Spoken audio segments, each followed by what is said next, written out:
In today's news, a suspect case of coronavirus right here in the British Virgin Islands. Joy Samuel Primary School students receive books. RDA has a new acting CEO.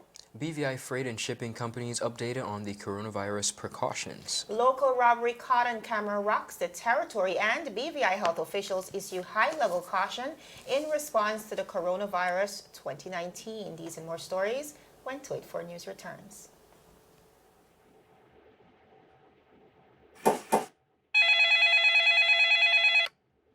Hello, good afternoon. Thank you for calling CCT. Trumpet speaking. How can I help? Well, so February is the month of love. Yes, and we all love data.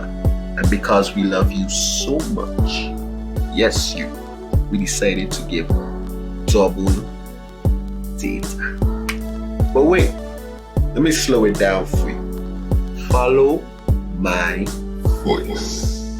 Activate any hero plan, double data. Activate any 2 gig plan, double data.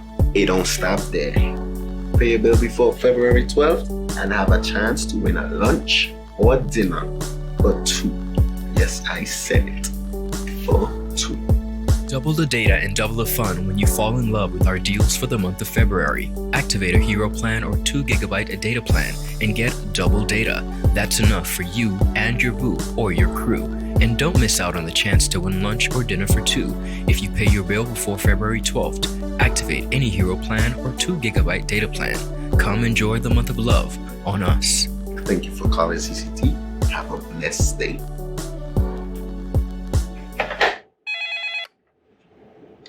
Hello, good afternoon. Thank you for calling CCT. Trumpet speaking. How can I help? Well, Welcome everybody. It's Thursday, February 27th, 2020. I'm Ron Grant. And I am Javon Wilson. A terrific Thursday that is, viewers. We have so much to get into today. I'm sure you guys are pretty excited about the lineup today. A lot of important factors, but we want to take some time, Javon, before we begin to just thank our viewers all across the beautiful British Virgin Islands, from the Crab Lot to Zion Hill to East End. Not forgetting Carrot Bay, Virgin Gorda, and Just Van Dyke. They tune in and we appreciate their support. But we are so honored too to have viewers not just from the British Virgin Islands but across the region and even on the international scene. We know for sure our very dear friend Nicoy Hendrickson always tunes Philadelphia. in every single day. A pleasant good afternoon to you, sir. We are very honored to be joined by our valued viewers. All right. Students of the Joy Samuel Primary School are the recipients of books from the BVI National Commission of UNESCO as part of an initiative with Reading Rooms VI team of volunteers. Secretary General of the BVI National Commission for UNESCO, Dr. Alison Flax Archer, commended members of the Reading Room VI for including these students in such a worthwhile cause and at the same time fostering their love for reading. Dr. Archer said, and I quote, "Keeping our students interested in reading is fundamental, and I am happy to see that this group has reached out to the UNESCO BVI branch to form partnership where our students can benefit in a significant manner." Director of the Reading Room VI, Ms. Charmaine S. Nibbs, said that since the school already has a well-established classroom, libraries, the books donation through UNESCO will go towards further furnishing the classroom libraries additionally high-interest reading material. Ms. Nibbs also said, and I quote, "It is imperative for our students to see that we are interested to see that they practice reading every day. As such, we joined in the efforts to find a way to keep the love for reading alive, and as so we are happy to report that we have been able to donate books to 5 schools. The students were grateful for the books that will assist them in becoming readers." Ms. Nibbs also said that 7 volunteers have joined resources and are linking students to library resources by building and furnishing outdoor and classroom libraries and placing at least one in every district from Anegada to Jos Van Dyke. These schools are the Ebenezer Thomas Primary School, Innis Adams Althea Scatliff Primary School in partnership with the Rotary Club, Sunrise of Road Town, and the Francis Letson, founded by Guana Island Fund Primary School. Members of the Reading Room VI volunteer team include Charmaine Nibbs, Director, Bria Smith, Miss BVI 2019, Mr. Clyde McCoy, he's the Film Commissioner at the BVI Tourist Board, Dr. Alison Flax Archer, Secretary General at the BVI National Commission for UNESCO, Brittany Smith, associate lawyer at Walker's, and Marissa Malone. She's the owner of Virgin Islands Made, a great initiative. And what I like about this, Jovan, is they're not only assisting in making indoor libraries, but outdoor, which simply means that students get to read and span their imagination wherever they are. They don't have to be in a classroom. They could be outside in a park. They could be outside at a beach. But at the end of the day, they're getting the fundamental material and impacting them through reading. I think it's phenomenal. It's important because learning extends beyond the classroom. So I'm very happy to see this collaboration, of course, for our children right here in the British Virgin Islands. Viewers, more good news on the local scene. The Board of Directors of the Virgin Islands Recovery and Development Agency has appointed Anthony McMaster as the acting Chief Executive Officer, effective March 2nd, 2020. Now, Mr. McMaster was selected following a rigorous internal review and recruitment process. He will continue to drive the implementation of the Government of the Virgin Islands recovery agenda. He said, "I am grateful to be chosen in such a prestigious position. It is a great opportunity for a BVI lander to become the head of the Recovery and Development Agency," he said. He acknowledged the entire RDA team for his accomplishment and further said, "I don't think I could have gotten here without the support of the entire team." Great words there from Mr. McMaster. Now, Mr. McMaster credited the former head of RDA, Mr. Paul Bailey, for his leadership and for creating a strong team to deliver the British Virgin Islands recovery. His appointment comes on the heels of Mr. Bailey's resignation, which was announced on the 14th of January, of course, Ron, that came as a major surprise, quite an unprecedented move in the British Virgin Islands, Yes. of course, and that will take effect on the 20th of March, 2020. Now, this will allow for a handover period to ensure a smooth transition. As you can imagine, Mr. McMaster joined the public service in the Ministry of Health and Social Development as the Finance and Planning Officer in 2002. Now, 10 years later, he transferred to the Ministry of Communications and Works and was subsequently promoted to the post of Permanent Secretary in February 2019.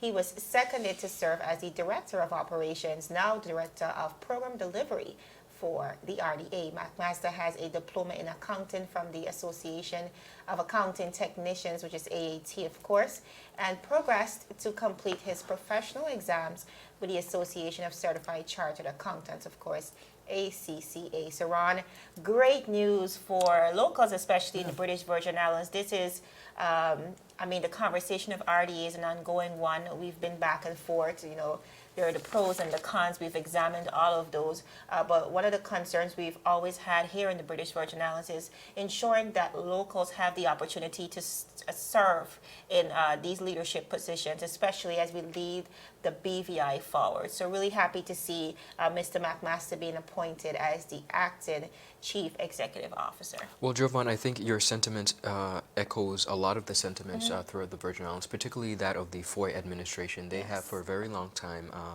pushed and been speaking and preaching about locals taking over key positions. I'm not sure necessarily if this is, I know it's a win in some cases for some people, but I don't think the departure of the present CEO of the RDA is any less of a blow to the territory. I think it came at a very awkward time, and it is very unfortunate. And it left quite a number of question marks too, and I think that still lingers over our heads. And so Mr. McMaster taking up that post will have quite a tall order and a big task for him, but we do wish him the very best. And we hope too that, being in this position, he'll be able to bring more cohesiveness when it comes to the RDA and the government, which seemingly had separate agendas. And they seem like two entities. Two different entities. Hopefully they will become one going forward.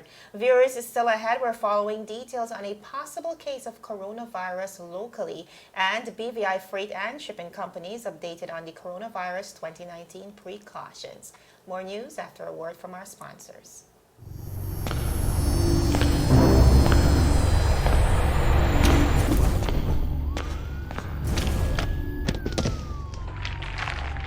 What are you really running for, boss?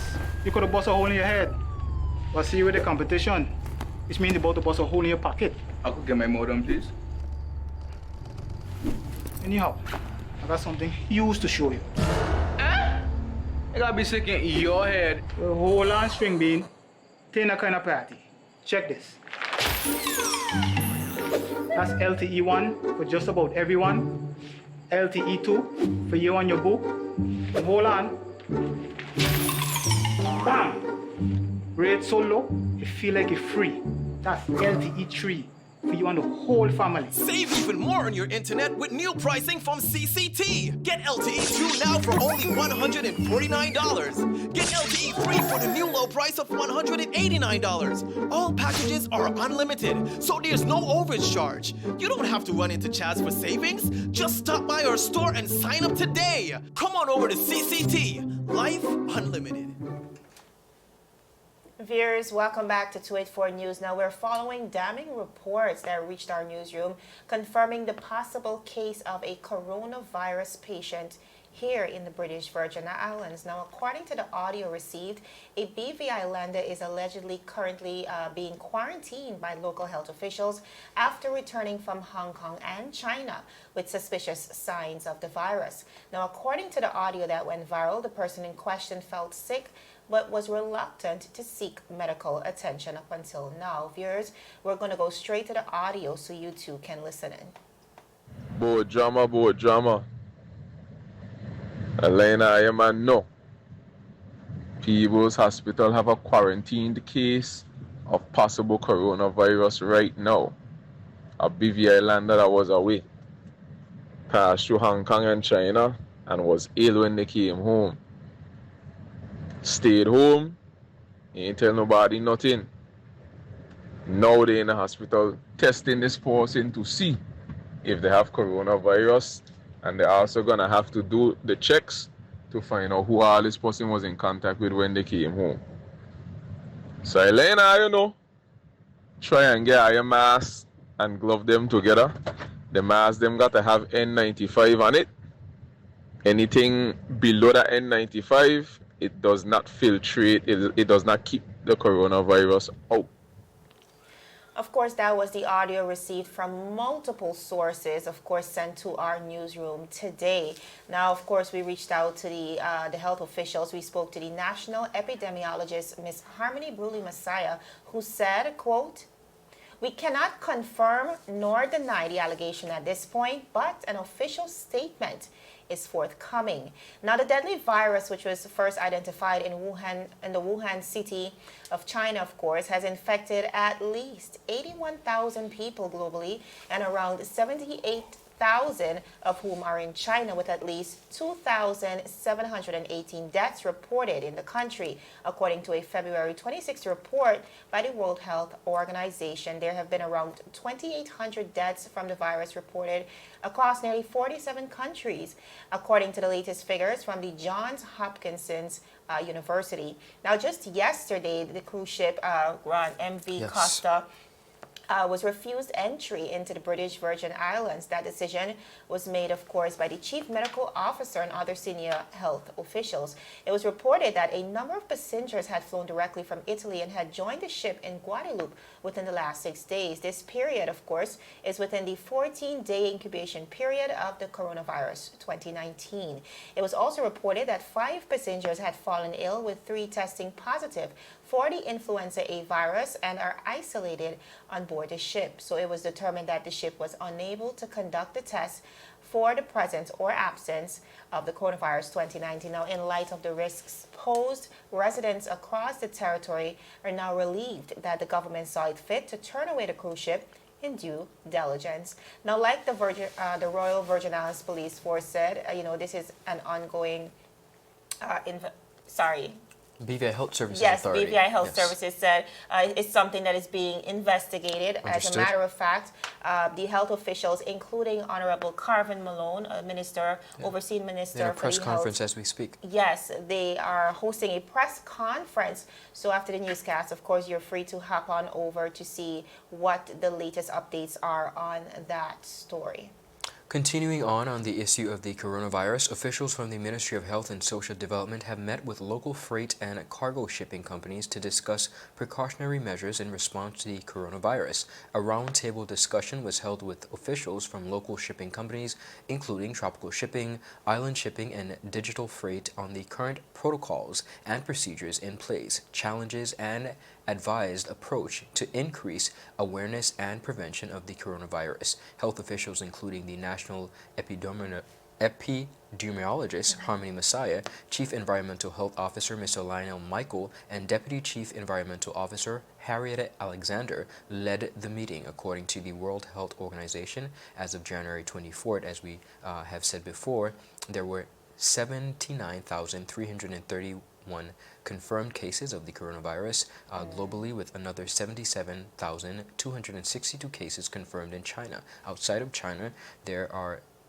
20,069 cases confirmed in 29 other countries. Jovan, I'm happy to see that our officials are reaching out to all the stakeholders that are aware and would have come in contact with anything that they need to be aware of. I think this is a proactive measure. So we just don't want to tackle residents, but we want to tackle and make sure that our preventative measures are going forth with all stakeholders. Still ahead, BVI health officials issue high-level caution in response to the very same coronavirus, and a local robbery that is just daunting. It's caught on camera right here in the British Virgin Islands. All this and more when 284 News returns. Is business slow? Cash flow down? Hosting an upcoming event? We can help. Advertise with 284 Media and take your business or event to the next level by enhancing your present marketing and messaging strategies. Allow our team of experts to create a personalized ad that sets your business apart from all the rest. This could be your business or event. So, what are you waiting for? Contact our marketing team at 284media@cctbvi.com. Advertising with us works. When you need to stay connected with friends and families at home or abroad, the best choice for you is Freedom. CCT Freedom. With the lowest rates in the market, our Freedom plan gives you unlimited calls and texting. Plus, our Freedom One package includes 10 gigabits of super fast unlimited LTE data and unlimited calls to the BVI, USA, USVI, Canada, Puerto Rico, and UK lines. Why pay for overages when you can enjoy CCT Freedom? Stop by at one of our stores today and speak with one of our representatives to find out more about our CCT Freedom packages. Viewers, welcome back to 284 News. Now we're following another video that went viral within the last 2 days. This time around, a blatant robbery over the weekend. Now before delving into the details, let's just go to the surveillance video in question.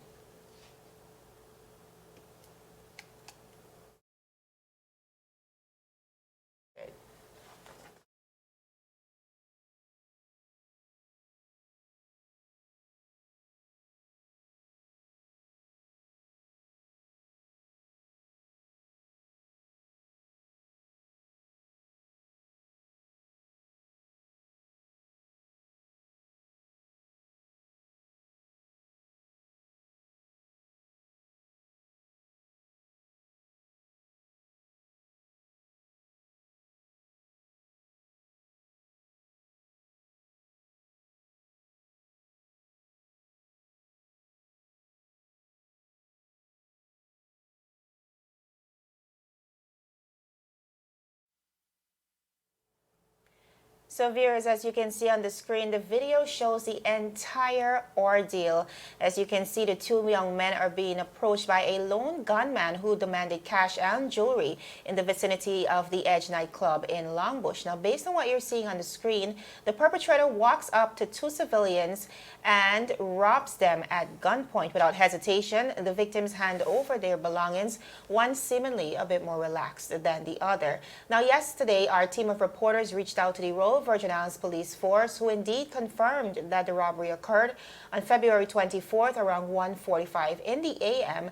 and is being actively investigated. Now, viewers, fortunately for us, today we were able to have a one-on-one conversation with one of the robbery victims. His name is Mr. Abdul, and he basically recapped the entire ordeal for us. He said on the night in question, both men were hanging out at Ramon's bar and may have been followed or tracked by the gunman. They subsequently went over to Longbush and were hanging out in front of the Edge nightclub when the robber ran up on them and forcefully demanded the valuables in their possession. Mr. Abdul is disheartened over what he considers to be a substantial loss, further recounting that he lost a gold chain, a Rolex watch, and an undisclosed amount of cash. He said his friend also suffered the same. Now, like the Royal Virgin Islands Police Force has said, this is an ongoing investigation, and persons with information are encouraged to contact the nearest police station. Ron, as we watch the video, just pretty scary to reflect on, just to know that this is happening within the borders of our territory. And, you know, you could just be literally just be chilling on the corner and you're not safe anymore.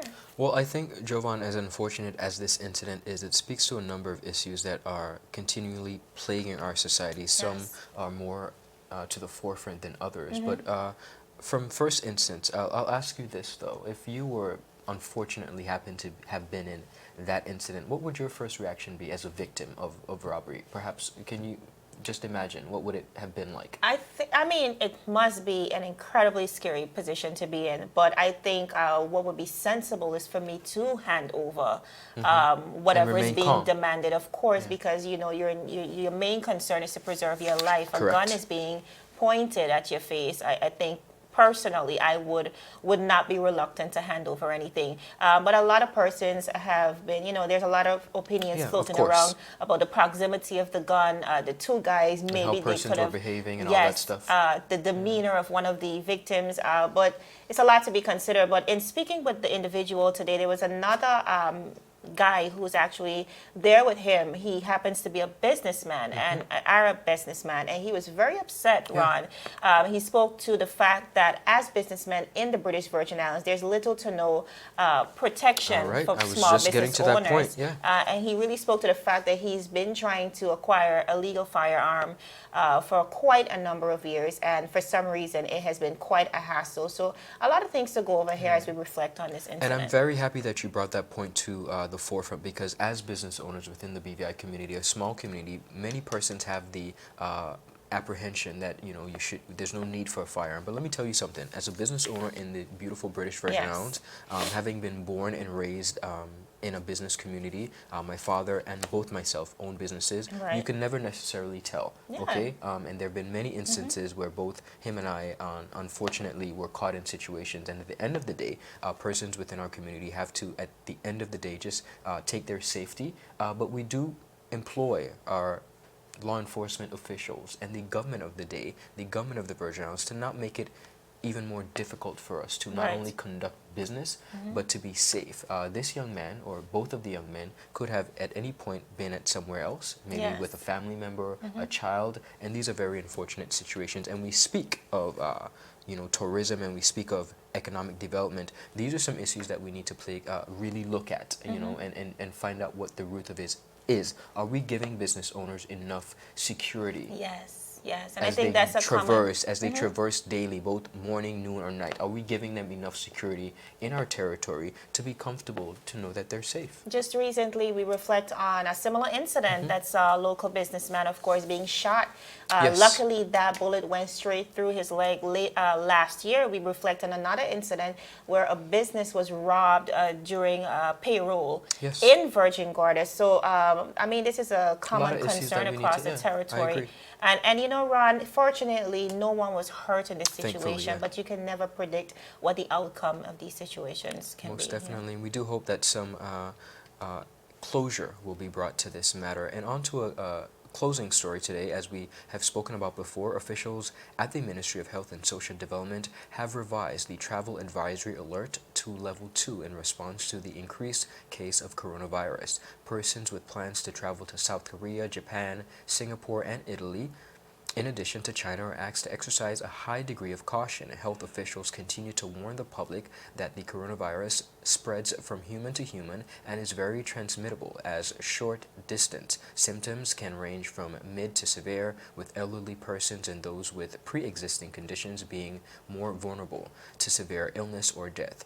Travelers to these locals areas should avoid outbreak areas or contact with sick persons. Travelers should also frequently clean hands by washing with soap and water for approximately 20 seconds, and of course using a 70% to 95% alcohol-based sanitizer. Again, ladies and gentlemen, let me just say this.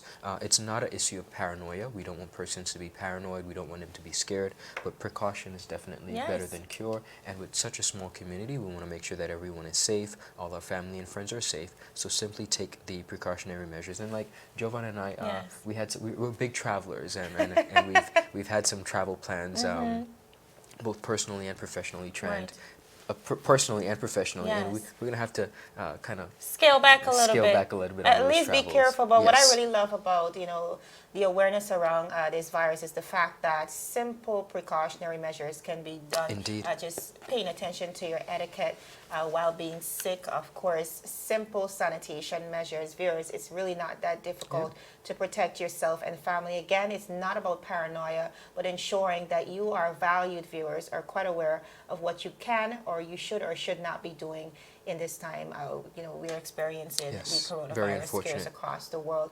Viewers, we have to wrap up for today. Of course, again, reminding you to head over to the press conference that the government is conducting on the very coronavirus to see what you need to know. But that is it for today's news roundup here on Tweet4 Media. Be sure to like us on Facebook at Tweet4 Media and Tweet4 BVI on Instagram, as well as Twitter, of course, tweet4media.com for all your written articles. I'm Javon Wilson. And I'm Ron Grant. We'll see you again tomorrow as we deliver your daily dose of local, regional, and international content. Tweet4 News, your source for honest and impartial news. It's a happy Thursday, guys. Yes, Friday is almost Friday. there.